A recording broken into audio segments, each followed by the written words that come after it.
I've been asked to go right back to basics to what is mesothelioma.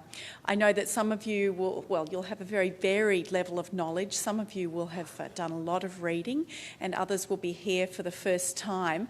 So I am actually going to strip it right back to basics. I apologise if it's too simple for some. Hopefully it's not too complex for anyone. So you might wonder why a Western Australian is talking to you about mesothelioma when you've got plenty of experts of your own here. Well, I come from a town, Perth, down here. And this is a map of the Australian mines and mineral deposits. And up here where the arrow is a mining town, Wischnoom. That's was one of the biggest crucidolite asbestos mines in the world. So we have lots of people who have been through Wischnoom many years ago, and they and their families are now affected by mesothelioma. So it's a real focus for us. And just some pictures of the natural beauty of the area. But unfortunately, the mines exposed children, their parents, the workers, and of course here shipbuilding, train yards, and electricians, carpenters, and those working in the insulation industry are people who are at risk that we share between our two countries. So again, right back to basics. What causes mesothelioma? As I'm sure most of you must know, crucidolite asbestos and other asbestos fibres are the dominant cause of mesothelioma. Almost everybody, if you look hard enough, will have a history of exposure somewhere, and those that we cannot find a history of exposure on the history almost certainly have been exposed, we just can't find it. But there are possibly some other fibres, including some natural fibres that are present in countries such as Turkey and also places in the United States that are geographically distributed that may give a higher risk of mesothelioma. And what's so special about these fibres is the size and shape. You can see that these are like little sharp needles. And what that means is that they can be inhaled as we breathe into the trachea, go into the lung and penetrate right through to the pleura. The pleura being the site of the pleural mesothelioma cancer, and normally it's like two little thin membranes of cling film or plastic food wrap. It's that thin, and there's a little bit of fluid in between. It enables the normal lung to slide up and down as we breathe inside the chest cavity. But that's where asbestos fibres lodge and over many, many years cause the genetic changes that lead to cancer. And this is a slide of Australian data that shows the use of asbestos increasing, peaking in 1975 when asbestos was predominantly banned, and the incidence of mesothelioma peaking in 2015, 40 years later. And the same data is available in the United States. We see that 40 years between the inhalation of asbestos fibres and people developing the cancer. Now, it may be 20 and it may be 50 in some individuals, but that's the ballpark figure. So what diseases are caused by asbestos? Well, we're all here today to talk about malignant mesothelioma, which is the cancer of the mesothelium. But that is in the pleura, the lining of the lung, also the peritoneum, the lining of the abdomen, and more rarely in the pericardium, which lines the heart, and the tunica vaginalis, which lines the testes. However, what may be less known is that lung cancer can also be caused by asbestos. And then we have a number of other cancers that are probably higher in incidence with people who have had asbestos exposure, including larynx, esophagus, and ovary. And of course, asbestosis and pleural plaques. Asbestosis is a devastating disease in itself, but it's not a cancer. So what is cancer in the very, very simplest of terms? Well, we have a normal cell and then something causes DNA damage. And in this instance, it is the asbestos fibres, probably with inflammation as well as physical damage. And eventually a transformation of a cell. But in fact, it's not just one set of DNA damage. usually it's multiple stepwise DNA damage. And in families that may have some, for example, the BAP1 gene mutation that you may have heard of, that might be just the first step in what we call a multi-step set of mutations that can cause cancer. So once you have that critical mass of mutations, the normal controls over cell division and cell death are lost. Normally, our cells will replicate, grow and divide just enough to replace other dead cells within very, very strict controls. And cells will basically suicide. They'll kill themselves off once they have DNA damage, for example, that stops safe replication. But in cancer cells, that's no longer happening. And what we see then is a build-up of cells that form a tumour. So it grows in the pleura. When we're talking about pleural mesothelioma, we have two different parts of the pleura, the visceral pleura over the lung and the parietal pleura over the lining of the chest wall. And most commonly, both of these are involved. So what are the early symptoms? Well, it can start silently, and tragically that means that it's very, very difficult to detect early. And unlike breast cancer or prostate cancer, there is not really any early detection and no early detection program that can lead to cure. It then grows like a rind around the lung. If you think of a rind of an orange, if you think of an orange with segments leading up into it, the mesothelioma is like that, growing as a rind and forcing its way up through the segments as well. The first signs can often be breathlessness from fluid build-up around the lungs. Chest pain is also common. Tiredness and fatigue, weight loss and poor appetite. Night sweats are quite common as well, and fevers. And sometimes it can be an incidental finding on a chest x-ray for some other reason, and a little bit of fluid is seen, and that is then pursued further. So on the left here is a normal chest x-ray. The black is the air in the lungs. Around the outside we see the ribs. There's your backbone there, and the heart is that blob in the middle.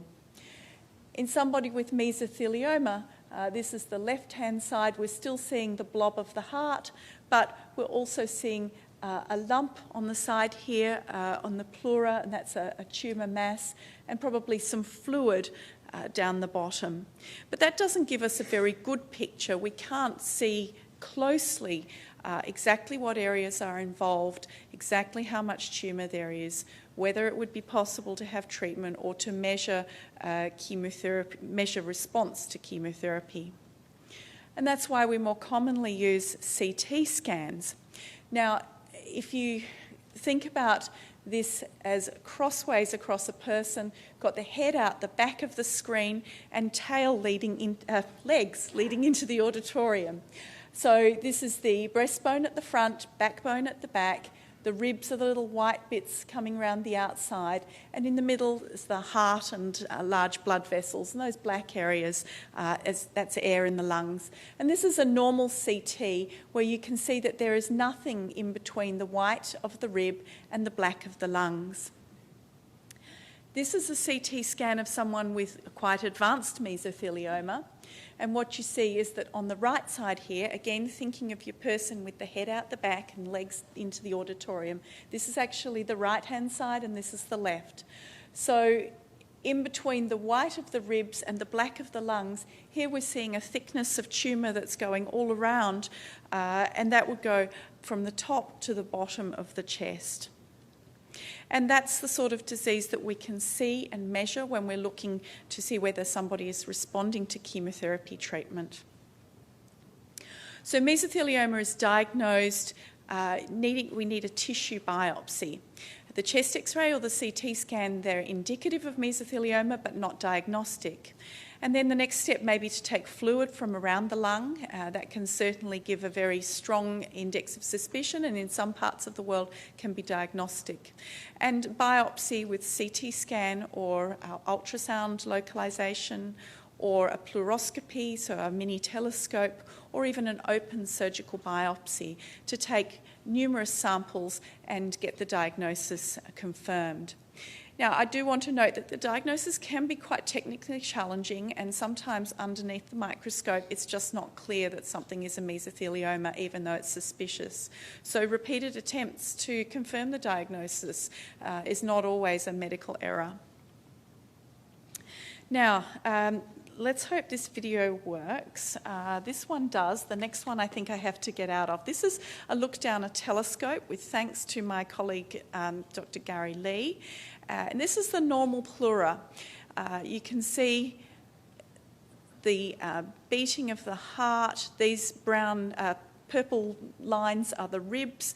It's smooth, it's shiny. This is pretty much a normal appearance. Now, once I move on the slide, this one doesn't work. Yeah. So, excuse me a moment.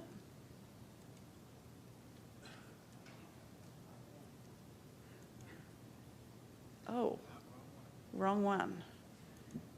We had this all sorted out. There we go. Okay. So this is mesothelioma. You can see it looks quite different in that you've got these little nodules, nodules of tumour over the ribs, and instead of being quite so shiny, it's rough and matte, and there's another area of tumour that would be suitable for biopsy, for example. Now, I'm going to get out of this.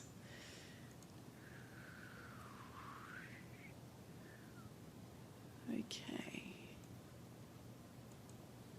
Just going to... Yeah. So the sort of exposure that people can have is very varied. And these are some of the examples of the exposure to asbestos that some of my patients have had. Someone who worked at Wittenoom, the asbestos mine, for 3 days and left because of the dust. He didn't even get paid. And last year he was diagnosed with mesothelioma. A young woman who helped her dad build an extension to their house to make a new bedroom when she was a teenager in the 1970s. An electrician, someone working for a print media company who used asbestos-cased crucibles for hot lead. And a gentleman who worked in a number of odd jobs, often in construction, but we could never actually identify his exposure to asbestos. So it can affect many people, often men more than women, and that's often due to occupational exposure.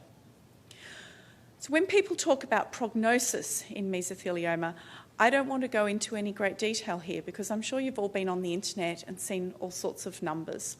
But what I do want to emphasise is that prognostic information absolutely needs to be individualised for each person.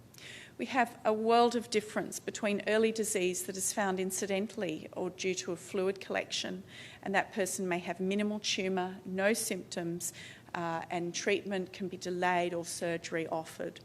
And then at the other opposite extreme, we've got somebody who presents with very late disease, with a lot of pain, rapidly increasing breathlessness, a bulky tumour, and all of those symptoms of weight loss, night sweats, fatigue and poor appetite. People who may be too unwell or have too many additional medical problems for treatment. So I would urge anyone whose doctor has taken a textbook prognosis and given a certain number of months, for example, to ask somebody who really knows about and treats mesothelioma to move towards a more individualised prognosis, what may actually be appropriate for you as an individual. So in 2015, where are we up to? What can conventional medicine do to help? Well, I always like to start off by talking about controlling symptoms, and that includes, importantly, draining fluid, which may be through indwelling pleural catheters or pleurodesis or surgical pleurodesis. Controlling pain is very important. If we don't control pain at the beginning, pain can become harder to control. So people who feel that they should grin and bear it, or that they like to they like to know that they have some pain or discomfort, because then they can monitor what's happening. These are stories that I hear from some of my patients.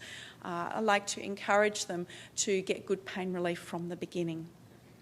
We can improve appetite and supplement diet to help weight loss, settle night sweats with corticosteroid medication or anti-inflammatory medication, and hopefully improve breathlessness. But what about anti-cancer treatments? So combination chemotherapy, and again, I haven't gone into a whole lot of detail here, but we're talking about drugs such as cisplatin and pemetrexed, or carboplatin and pemetrexed. We know from studies done in reported in 2003, that it can improve survival and quality of life and lung function.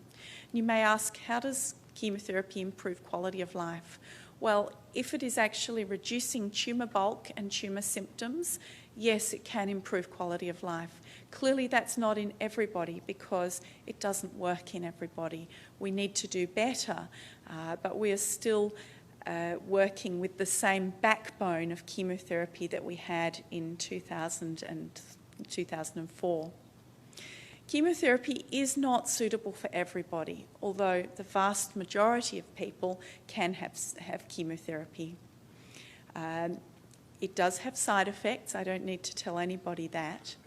And it can be very effective for some people and completely ineffective for others. At the moment, there is no clear predictor of who it will work in and who it will not. And I guess the figures that I would normally use are that in 4 out of 10 people, there'll be a good shrinkage of tumour on the scan. In about 4 out of 10, it will stay much the same or shrink to a relatively small extent.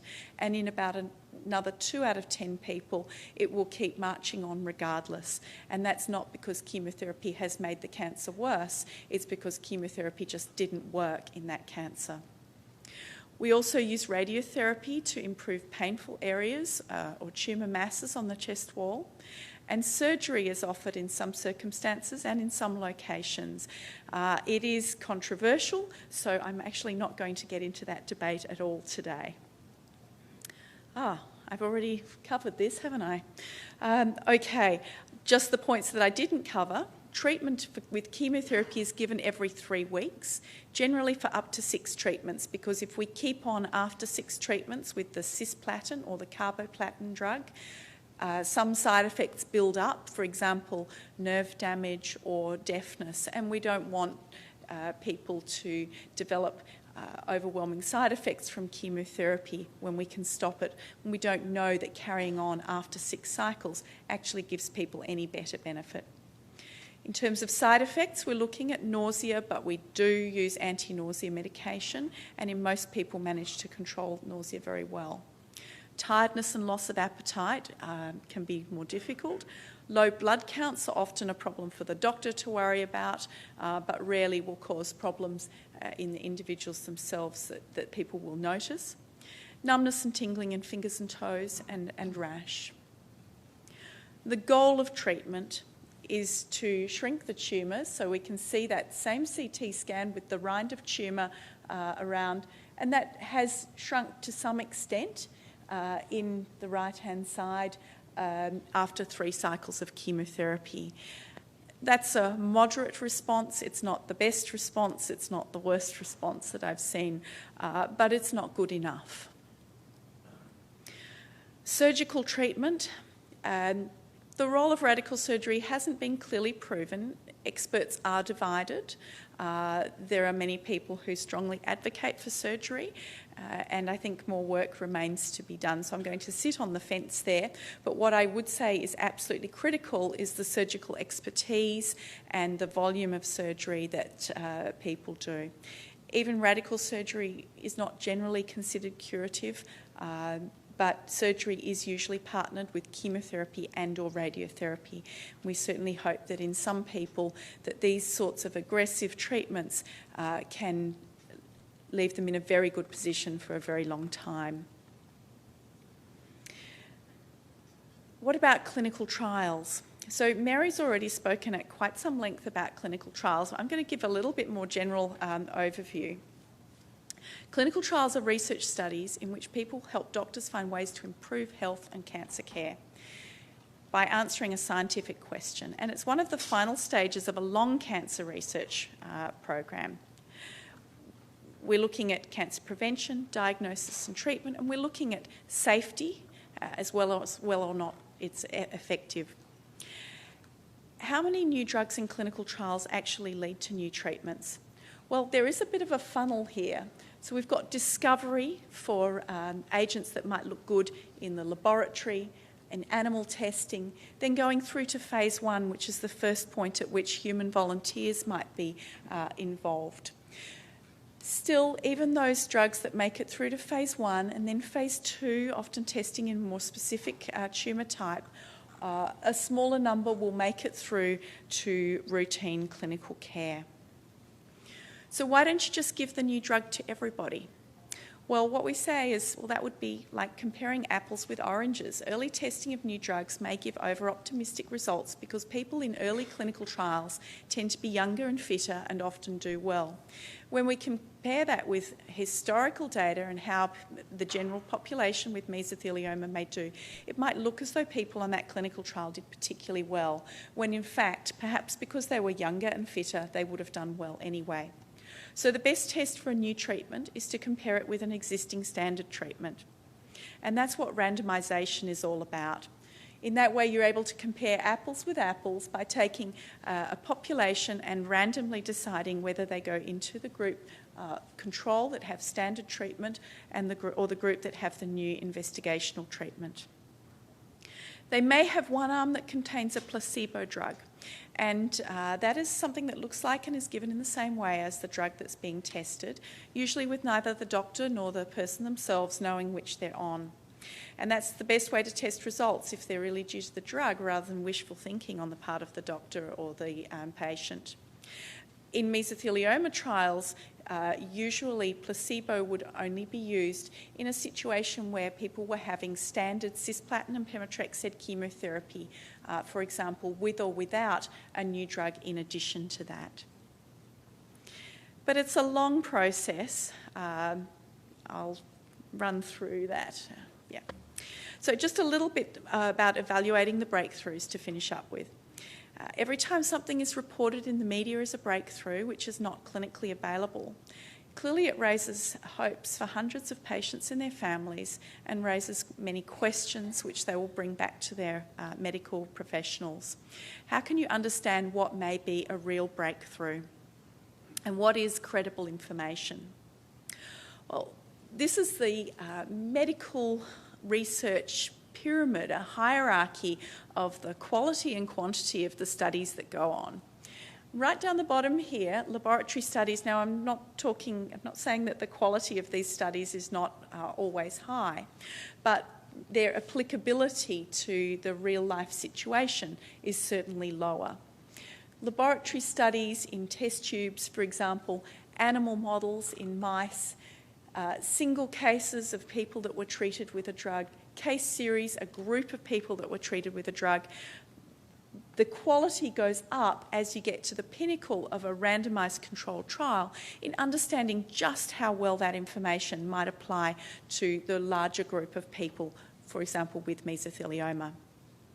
So a positive randomised controlled trial showing a benefit, showing that people live longer when they're on the new drug, may change what doctors recommend, may change what the FDA approves and what is generally reimbursed. Credible physicians will not recommend treatment on the basis of laboratory studies, animal models or single cases.